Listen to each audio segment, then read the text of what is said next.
क्या आप अपने आसपास हो रही चीज़ों से परेशान हैं, निराश महसूस करते हैं, डीमोटिवेटेड हैं? अगर ऐसा है तो आज की ये कहानी आपके लिए है।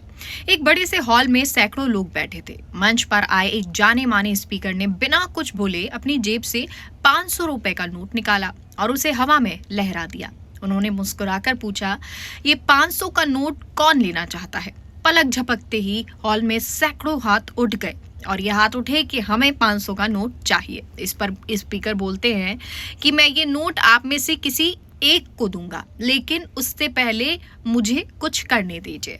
इतना कहकर उन्होंने उस नोट को अपनी मुट्ठी में कसकर मरोड़ दिया और फिर पूछा, अब इसे कौन लेना चाहता है? हैरानी की बात, हाथ तो अभी भी उठे थे क्योंकि ये 500 का नोट था। स्पीकर रुके नहीं, उन्होंने नोट को जमीन पर गिराया और पैरों से कुचल दिया।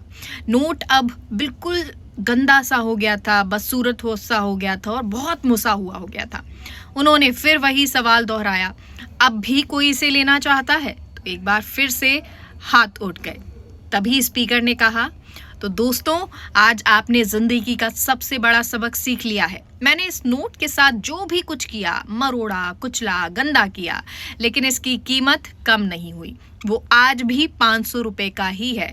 उन्होंने सामने बैठे लोगों की आंखों में देखा और बोला, हमारी जिंदगी भी बिल्कुल इसी नोट के जैसी है। कभी हम गिरते हैं तो कभी हम हारते हैं, कभी लोग हमें तोड़ देते हैं और कभी हालात हमें मिट्टी में मिला देते हैं। ऐसे में हमें लगता है कि शायद हमारी कोई कीमत ही नहीं है, लेकिन याद रखिए, आपके साथ जो कुछ भी हुआ है या भविष्य में जो होगा, उससे आपकी असली कीमत कभी कम नहीं होती। आप खास हैं, आप अनमोल हैं और आप हमेशा अनमोल रहेंगे।